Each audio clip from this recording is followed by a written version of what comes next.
Salut à tous, aujourd'hui on se retrouve dans le dernier tuto parcours et aujourd'hui on va voir quoi? On va voir le pump flip et le Russian. Alors le Russian, qu'est-ce que c'est? Le Russian, c'est un salto avant mais avec une technique un peu plus particulière, je vous montre ça de suite.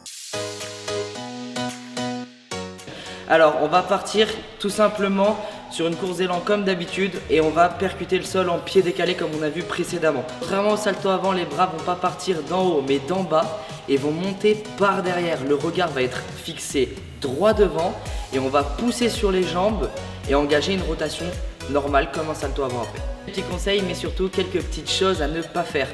La première, ça va être de ne pas regarder le sol au départ, sinon vous allez directement plonger vers le sol et prendre aucune hauteur. La deuxième, ça va être de ne pas faire un tour avec les bras, mais directement de partir les bras en bas vers l'arrière.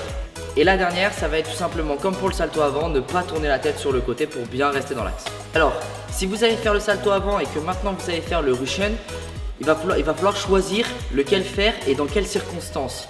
Si vous voulez faire juste un salto avant, vous choisissez le salto avant. Si vous voulez faire un salto avant et continuer dans votre course pour enchaîner quelque chose derrière, là dans ce cas-là, vous allez choisir le Russian. Et maintenant qu'on a fini le Russian, on va passer de suite au pump flip. Et le pump flip, c'est quoi? C'est ça.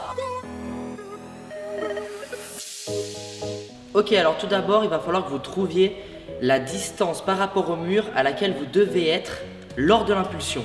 Alors ça va être simple. Ça va être la taille d'un bras. Bras tendu, ce sera votre distance.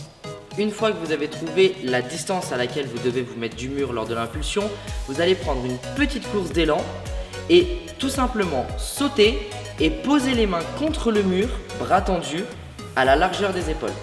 Une fois que vous êtes dans cette position-là, il va falloir créer une impulsion avec les bras et bien remonter les genoux poitrine pour créer le salto arrière. Comme toujours, essayez d'arriver sur les pieds, pas sur les genoux et encore moins sur la tête. Et n'hésitez pas à vous faire sécuriser par quelqu'un parce qu'on rentre quand même dans une figure qui est assez complexe. Deux petites choses à ne pas faire, ça va être la première, de ne pas plier les bras, ne vous laissez pas écraser dans le mur. Et la deuxième, ça va être tout simplement de ne pas incliner le buste vers l'arrière avant même d'avoir engagé la rotation avec les genoux. N'oubliez pas, si le tuto vous a plu et qu'il vous a aidé à apprendre une nouvelle figure, pouce bleu, on partage, on s'abonne et moi je vous dis à une prochaine.